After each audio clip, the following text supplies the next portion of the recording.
Hello beautiful soul! Welcome back to my channel. This is Mei Chang. I'm from Japan, Kabayan Gemini. This reading is for you. Marami tayong card ngayon. Sinapol ko na yan kasi pag ginanito ko siya, isang oras ang aabutin natin. Dito tayo mag-focus ha.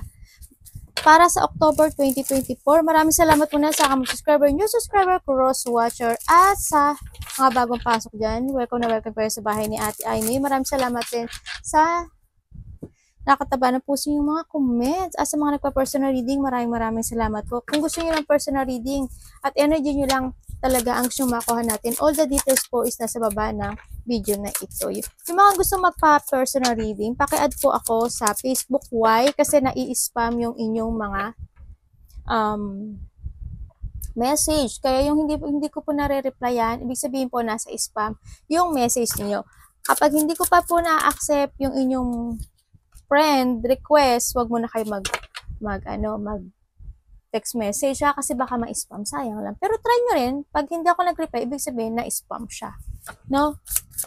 Kunin mo lang ang sa'yo at itapon ang hindi naman para sa iyo. Maaring vice versa, maaring energy mo, energy ng person mo, o energy ng malapit sa puso mo. Marami kayong energy sa mundo ito, wag nyo seryosohin ha. Maybe you are dealing with the dark woman, complexion dark niya, hair niya is black, bagong kakilala, yan. No? Baka may mga gano'n kayo. And you have the tulid, may mga gagawin ka na raw na isang sitwasyon na gusto mo. Yung mga fashion mo, gagawin mo na daw yon. And then, handun yung when it comes to you doing your fashion to looking a money, path, ganyan. Hanapin mo yung path mo. May mga gagawin ka activity, passion, na hanapin mo yung lugar mo, no? Sa nakita ko dito. Tsaka, syempre, nagkakaroon daw ng mga disappointment sa paligid mo, sa ginagawa mo, sa friend mo, or sa lovers mo. May mga ganon. Andito yung iyak. And, kumbaga, may mga, minsan daw na handito ka may mga iniisip ka na lungkot, may mga sitwasyon na nadi-disappoint ka, may mga sitwasyon na hindi nagiging maganda yung pangyayari. May mga lungkot actually. May mga iyak din baka sa iba. Ingat kayo when it comes to eye. Hindi ko alam why. Magkaguliti kayo, magka-sore eyes kayo, mapuwing kayo. Kung ano man yan, masundot kayo ng kung ano man. Diba? Maluha kayo ng pag nagme-makeup, diba? Yung mga ganun. Basta kung hindi man lalaki, ganun din. Ingat kayo when it comes to an eye. And syempre, sinasabi rin dito na may isang situation, maybe a person na ikaw or siya ang aalis sa buhay mo. Maaaring madi-disappoint ka dito, tapos ikaw ang aalis. Or ikaw ang hindi ka man umalis, iiwas ka sa kanya. Sa nakita ko, may mga iiwasan kang situation or tao, no? Sa nakita ko dito.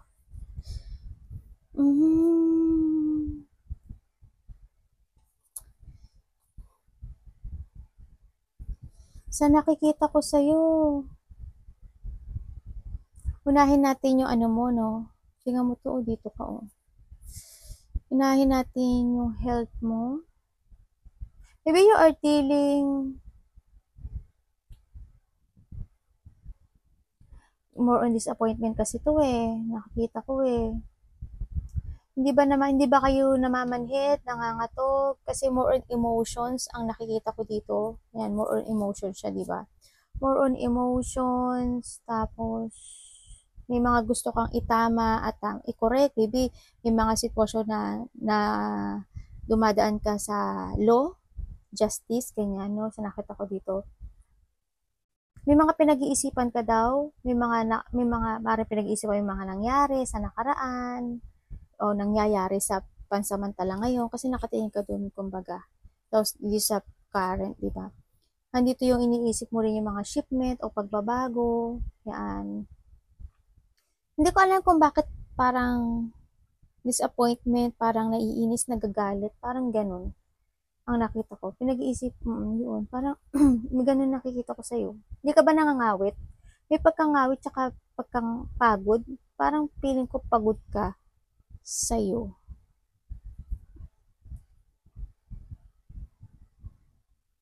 dito kasi stress your intuition eh, no? Kasi bibigyan ka ng ano nun eh, tamang landas sa nakikita ko. Naghahanap ka kasi ng tamang landas or path kasi when it comes dito eh, sa nakikita ko dito. Tinatry mo naman balansehin pero try to yoga. Mag-try ka kayang mag-yoga, tapos connect to the nature para makita mo yung sarili mo. And then, nandun din na parang nakikita ko you're in a dark place na walang, parang naghahanap ka ng kalinga, parang handun yung sitwasyon na parang um, mga problema, ganun. Parang walang, hindi ko naman masabi na walang nagka-guide sa'yo. Hindi naman totally ganun. Kumbaga, nawawala ka sa alignment. Either physical or spiritual ang nakikita ko dito. Kasi may mga pinag-iisipan ka. Kasi may mga needs ka na mga gusto mong mangyari sa buhay mo. Sa nakikita ko dito. Maaaring iba dito, baka may mga gusto kayong kainin o maybe naghanap ka ng ano nyo, tirahan, shelter, love, kalinga, pagpapahalaga. Naghahanap din kayo ng mga iintindi at uunawa sa inyo sa nakikita ko dito. Nandito yung mga obstacle mo, may mga pain akong nakikita sa iyo, no? Hindi ba sumasakit yung ano nyo, yung tiyan nyo? Yung parang, yung kabag ba yun, no? Parang may kabag ba kayo, na nakikita ko. Baka may kabag kayo, arthritis, masakit yung buto, diyan, tsaka yung, ano ba to? Neomnia. Ano ba yun? Ano ba yung ano? Basta yun na yun. Basta yun na yun. Hindi ko masabi. Hindi ba kayo giniginaw? Ingat kayo talaga when it comes to an eye. No? Sa eye. Ingat kayo. Oo. Baka may mga eye infection kayo. Sa nakita ko. Baka maaring lumalabo rin yung mata nyo. Hepatitis. Mga skin infection. Ingat kayo. No? Ang nakikita ko dito, ingat kayo ha, may sasabihin ako. Hindi kayo lahat, pero I hope na kasi lumbas din dito si protection. I hope magkaroon ka ng protection sa sarili mo. Or hindi man ikaw malapit sa puso mo. Pero mas maganda na rin tayo, no? Ingat ka kasi may nakita ko sa yung disease na maaring magkaroon ng sexual transmission. Sexual transmitted. Halimbawa, kapag nakapagtalik ka, di ba? Hindi mo siya, at syempre hindi mo na malalaman na kung yung tao na yun is okay, di ba? Maaring kapag may naramdaman na kayo na naging doktor ata ako ngayon Pag may naramdaman na kayong biglang makate, ganyan, lalaki man o babae, mararanasan to. Ano na kayo. Yun na yun. Nasa lina na kayo, magpa-check up na kayo. Ha? Yun lang ang masasabi ko sa inyo. Ingatan nyo yung sarili nyo. No? And maaring ito is nakakita kayo ng mga ganyang number. 333-555-555 is a change or clarity. No? And ito yung pag-iisip ng mga situation na kailangan mo nang magbago for a major change. This is a major change kasi. It's a 555 kasi 4 siya. Ibig sabihin, this is a major change. Big changes na mangyayari sa buhay. Magkakaroon ng mga spiritual awakening, maaaring magkakaroon ng support. So, to someone, ganyan, new beginning, mga personal development, ang nakikita ko dito, maaaring may mga situation na ipaprioritize mo, yung mga fashion mo, creation mo, yan, kumbaga nahandun ka na sa heading in the right direction, no? Kung nahandito ka man ngayon, or you need to sa nakikita ko dito. And yan, there's a growth. May mga happiness, ako nakikita, lalabas yung mga kakayahan mo o talent mo o yung mga gusto mong gawin sa buhay mo, activity man yan, negosyo man yan, bagong trabaho man yan, lovers man yan, sa nakita ko dito. And this is a sign that to focus inward. Kailangan mo daw mag-focus sa future.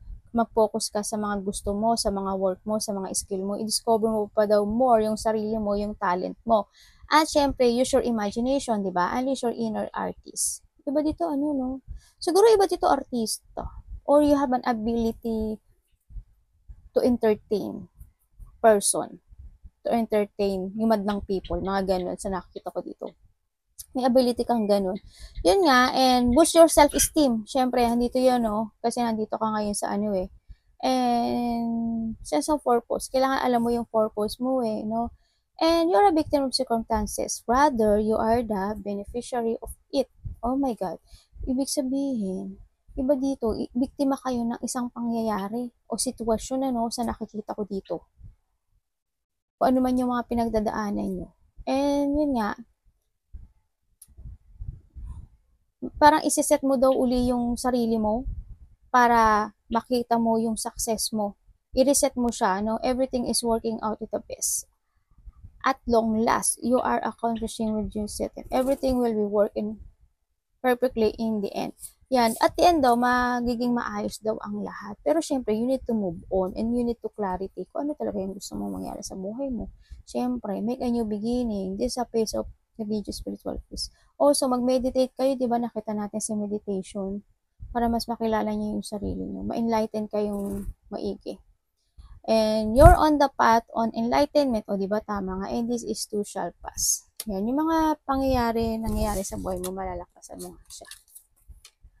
Courage, perspective, and opportunity. O, di ba? Sinasabi dito talaga na lakas ng loob. Babalik na yung lakas ng loob mo or kailangan mo ng lakas ng loob, kailangan mo ng mga bagong pananaw sa buhay. And syempre, hanapin mo yung opportunity na para sa'yo. Maybe there's an opportunity or there's a door na mag-open or nag-open para sa'yo and then bubukas ka doon.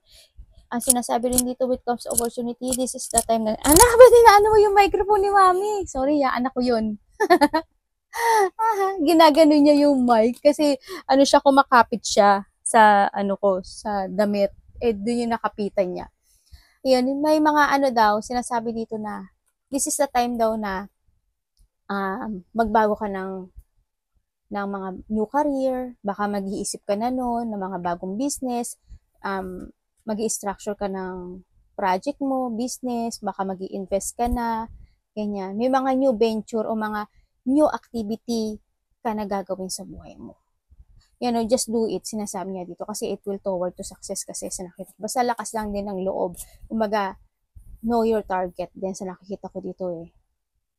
And yun na things, you could everything is a brand new light that will help you get where you want to be. O diba? Sabi ko sa'yo eh, sarili mo mismo ang makakatulong sa'yo. No? Sarili mo mismo. Easy does it, cycle rhythm, o diba? Body's water. Yun, sabi ko sa'yo, oh, connect ka diba sa nature, sabi ko kanina. Yan, oh, connect ka rin sa mga ocean, river, mag-recharge ka ng batteries. O kaya yung makinig ka lang ng mga agos ng dagat, ilog, talon, ganyan. Makinig ka lang nun bago matulog, ma-relax ka, ma-enlighten ka. And then, syempre, this is a cycle of a rhythm. Kumbaga, may mga sitwasyon doon na cycle na magkakaroon ng level up when it comes to your emotion. Yan. Handito rin yung sa ngayon, parang ino-honor mo yung meron ka sa ngayon. And you enjoy it, no? Kumbaga, sumasayaw ka sa rhythm ng buhay mo sa ngayon. And then, yun nga, easy does it. There's no need to hurry, di ba? First thing to happen, everything is occurring in a perfect timing. Ibibigay at ibibigay sa'yo, hindi natin kailangan din magmadali. Kung minsan nagkakaroon tayo ng disappointments sa sarili natin, hindi natin kailangan magmadali. Pero, kailangan natin kumilos. Kailangan natin hanapin kung ano at anong gusto natin. Ha? Wag lang yung naghihintay ka. Slowly but surely, syempre kumbaga. And then, yun nga, may mga a little achievement ako nakikita sa'yo, may mga gusto ka na talagang gawin. Maybe new project, new lovers, and may mga bago ka daw magiging kapamilya o friend, ganyan, mga kasama sa trabaho, makikilala mga bagong tao. And then, may mga projects, new beginnings sa iyong buhay. And keep going to reach your goal. Ang nakikita ko sa'yo, no? Focus ka lang doon sa mga gusto mong mangyari sa buhay mo. Sa nakikita ko dito. Arigatou namasay, God bless.